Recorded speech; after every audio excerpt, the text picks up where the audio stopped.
Baik, teman-teman, selamat datang kembali. Jadi pada kesempatan hari ini saya akan membahas mengenai IHSG ya.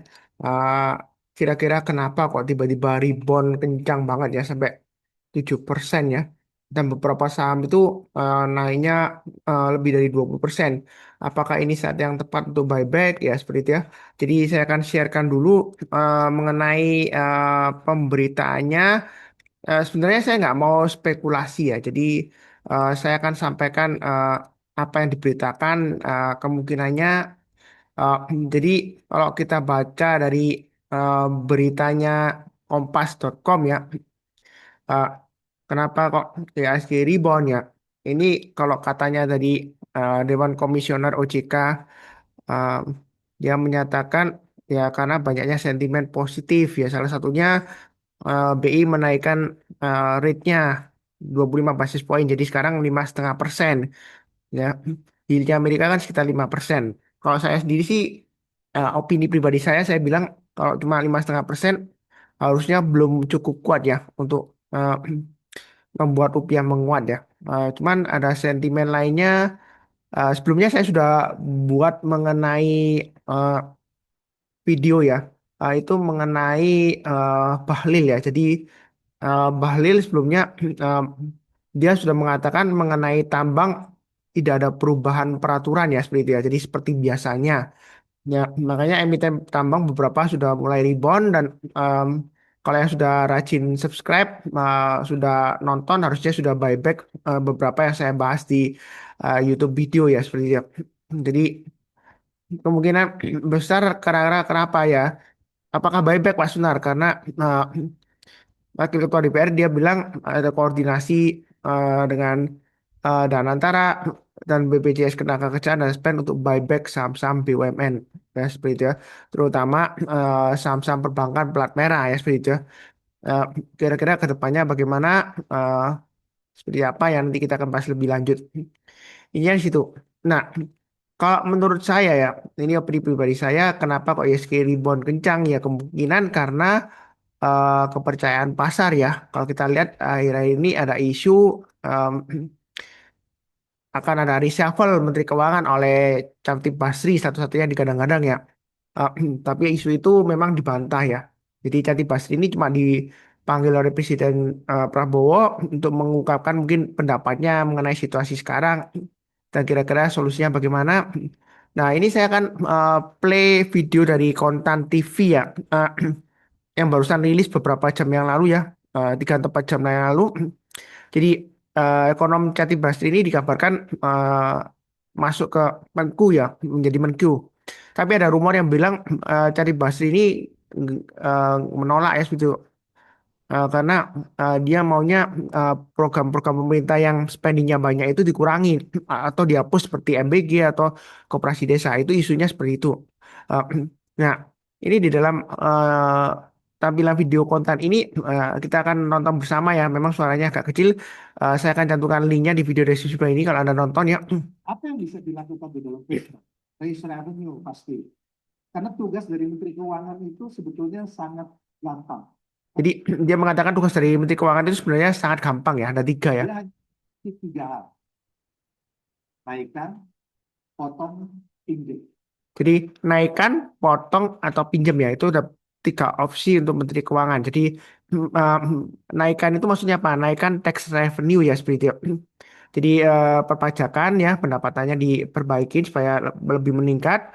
Kemudian kedua, pinjam ya. Eh, jadi pinjam atau menaikkan utang, yang mana dua-duanya ini nggak mungkin. Yang ketiga adalah cut spending ya, seperti itu ya. Itu yang beliau katakan. Itu hanya tiga itu. Jadi segampang itu sebetulnya. Jadi segampang itu ya. Jadi hanya menaikkan atau pinjam. Nggak ada atau pinjam ya, seperti itu ya. Anda nggak bisa naikkan. Nggak bisa naikkan, berarti potong ya, potong anggaran. Kalau nggak bisa potong, berarti Anda harus pinjam. Jadi balance sheet ini nggak bisa diapa-apain ya, itu menurut beliau ya. Jadi kalau mau menaikkan tax revenue agak susah ya, nggak mungkin. Mau menaikkan utang, beliau bilang nggak mungkin di saat sekarang ya. Ya salah satunya adalah cut spending ya.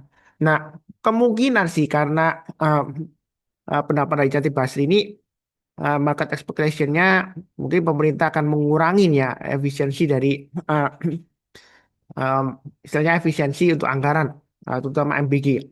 Dan di jumpa pers, Cari Basri ini dia juga bilang,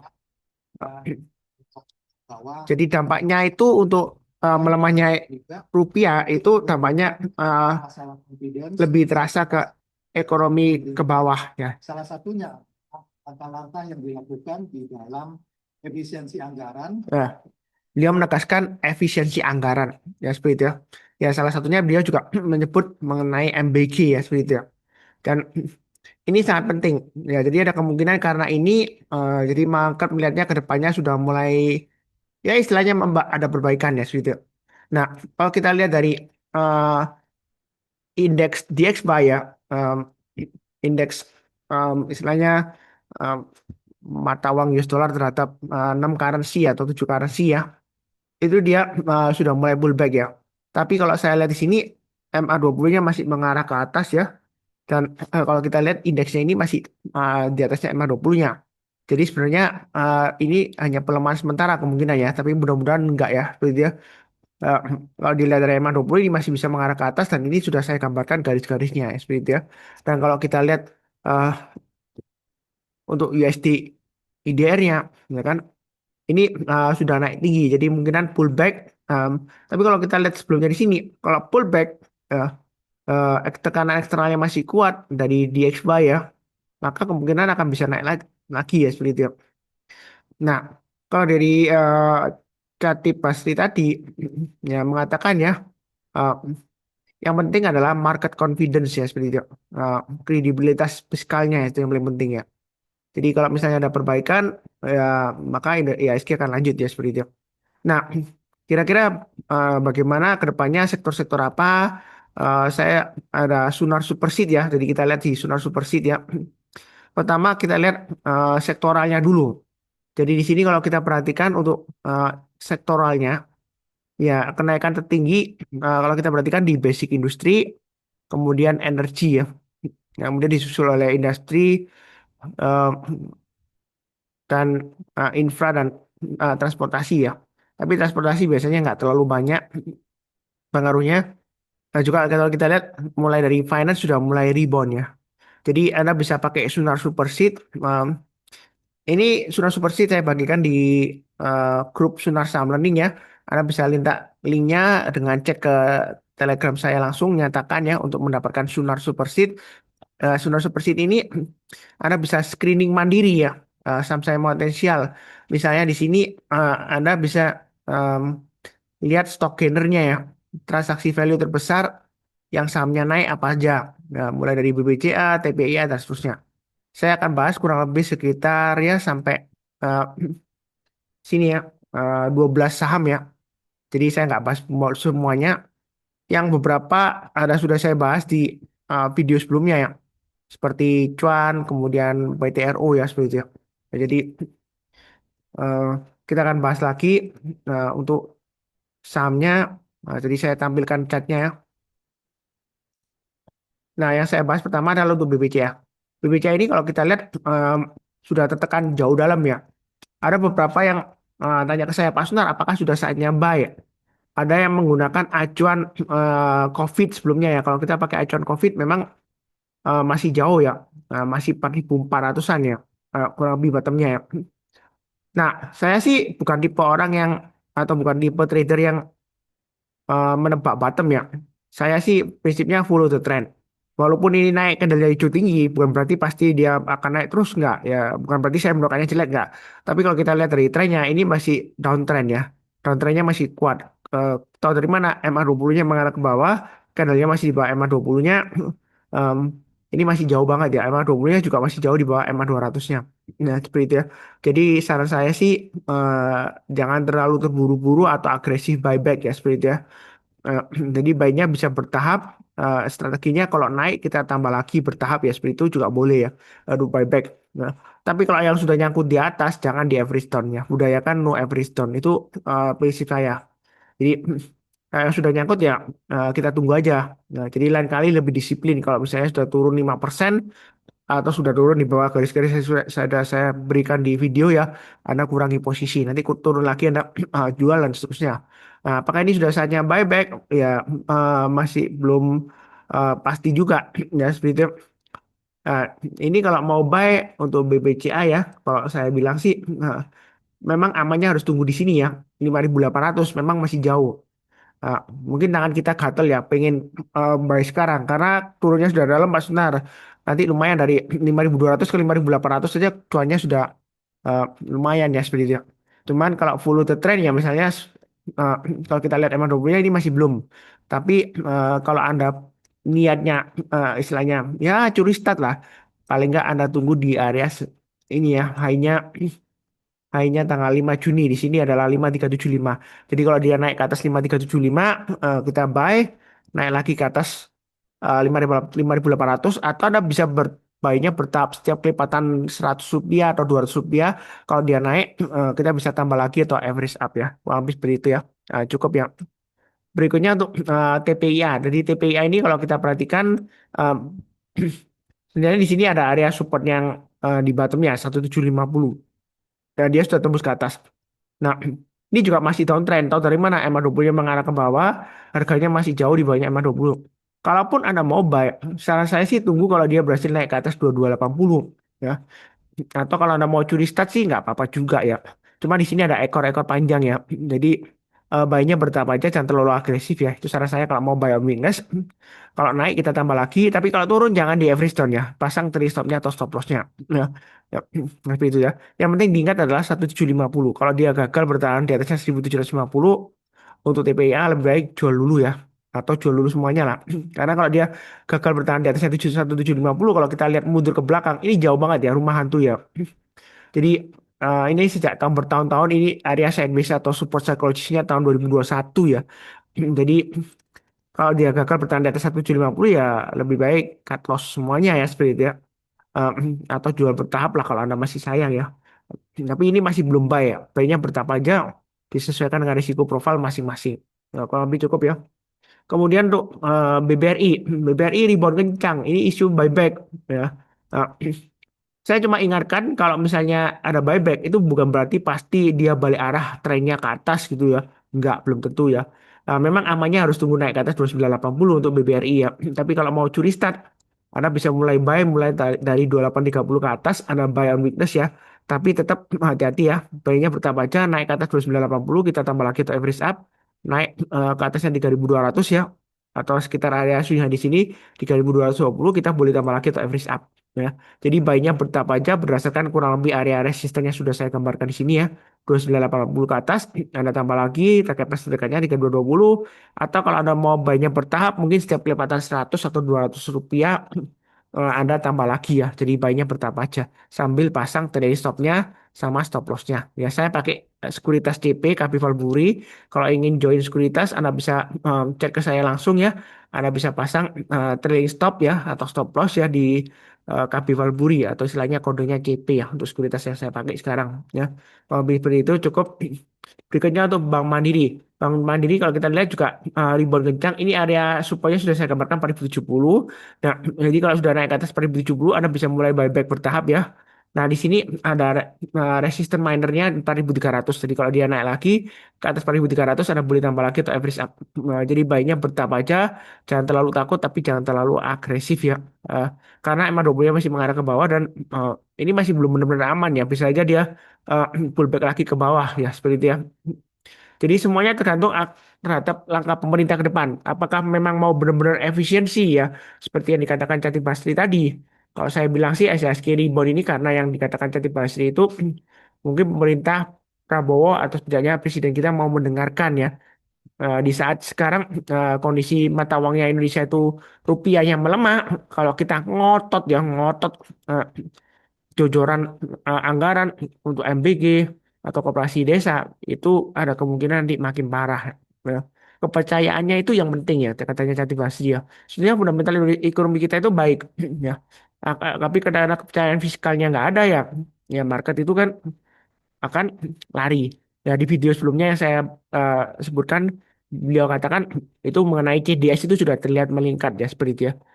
Jadi Uh, itu yang paling penting ya mudah-mudahan kedepannya membaik ya seperti itu. Nah berikutnya mengenai cuan sudah saya bahas sebelumnya. Kalau mau buy lebih baik tunggu naik ke atas 855 kita buy, naik ke atas 920 kita tambah lagi TW average up target price-nya 1030 1340 ya. Kurang lebih seperti itu ya. Jadi buy-nya bertahap aja. Kalau cuan ini masih cenderung downtrend ya. Dia akan testing MA20 ini. Nah, sebenarnya kalau testing MA20 itu sebenarnya nggak langsung buy.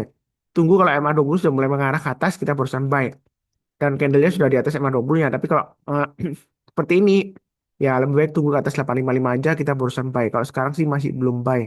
Walaupun ini candlenya hijau ya. Volumenya mendukung juga. Eh, tapi saya prinsipnya adalah trend.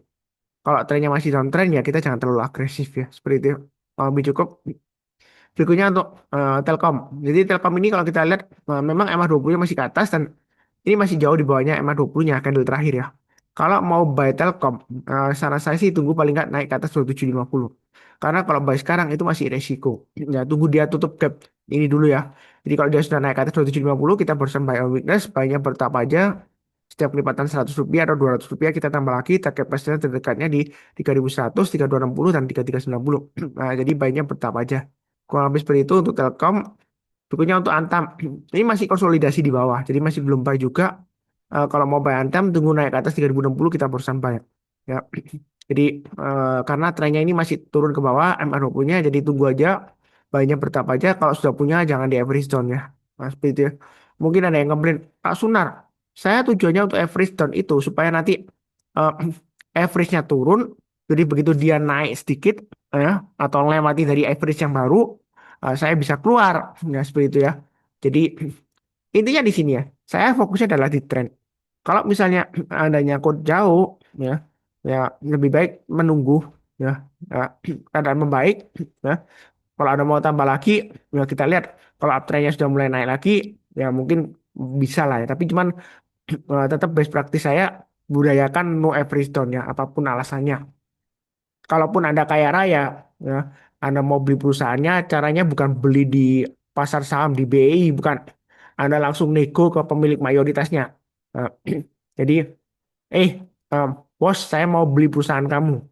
Jual dong kepemilikan kamu ke saya. Nah, itu caranya kalau Anda mau memiliki perusahaannya.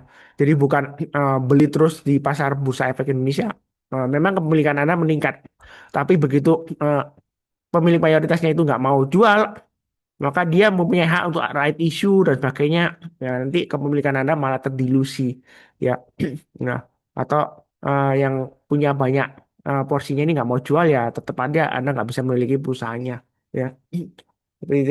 Jadi kurang lebih seperti itu untuk Antam ini sudah saya gambarkan garis-garisnya, tinggal ikutin aja. Jangan lupa dicatat ya. Kurang lebih seperti itu cukup. Berikutnya untuk bumi tinggi juga volumenya. Apakah akan naik lagi?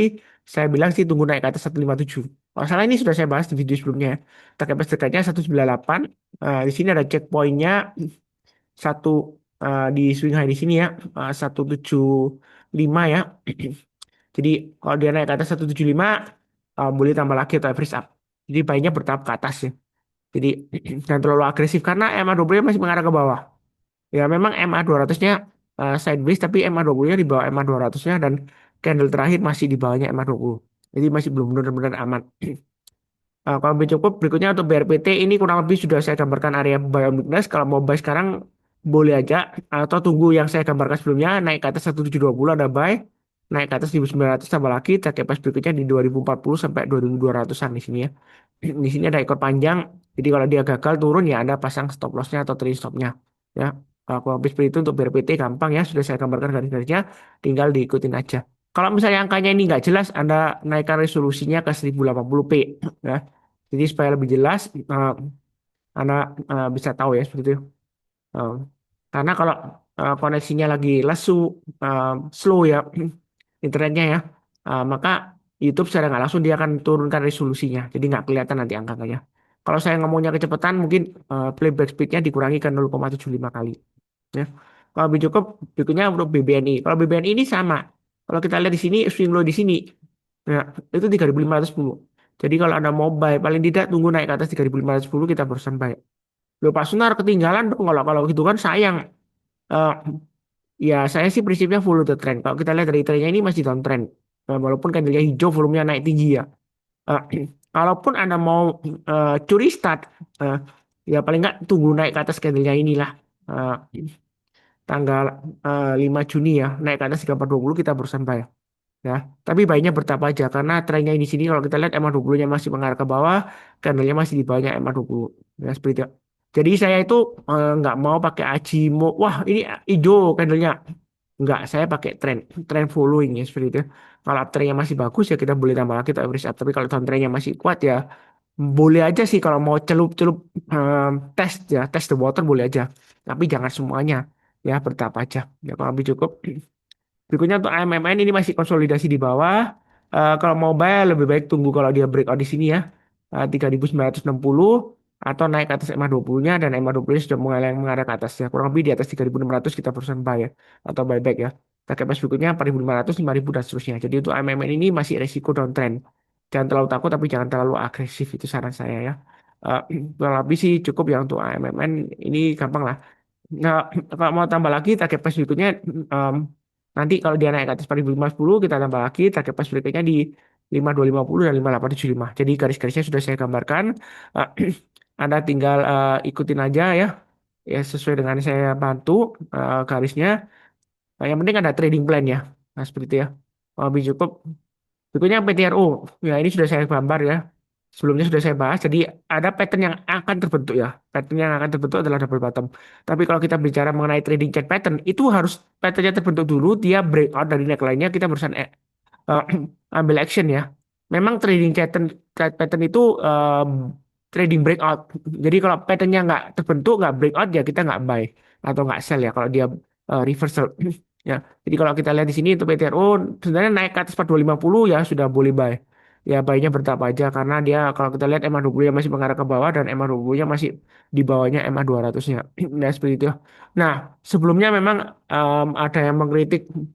Wah, ilmunya kok gitu-gitu doang ya Pak Sunar ya. Nggak seperti itu. Ada sebelumnya yang kritik saya seperti itu ya. Eh, jadi kalau saya sih bukan anti kritik ya. Saya cuma mengatakan sebenarnya sebelumnya saya ada edukasi ya. Rutin sebelumnya bahas mengenai Fibonacci, kemudian trading momentum ya bahwa saya juga eh, eh, saya jelaskan yang sampai detail ya mengenai MACD sampai patternnya MACD itu saya jelaskan juga RSI ya terus teknik Boso juga saya jelaskan tapi banyak yang nggak dipakai karena mereka nggak mudeng ya entah saya jelas saya kecepatan atau terlalu banyak jadi dia nggak kuat ya akhirnya nggak dipakai tapi kalau MA20 dan MA200 gampang tinggal lihat aja arahnya kemana posisinya di mana. Nah, seperti ini kan MA20-nya masih di bawahnya MA200. MA200 ini yang hitam, MA20 yang di biru ini. Kalau masih di bawahnya ya dia cenderungnya dia masih bearish.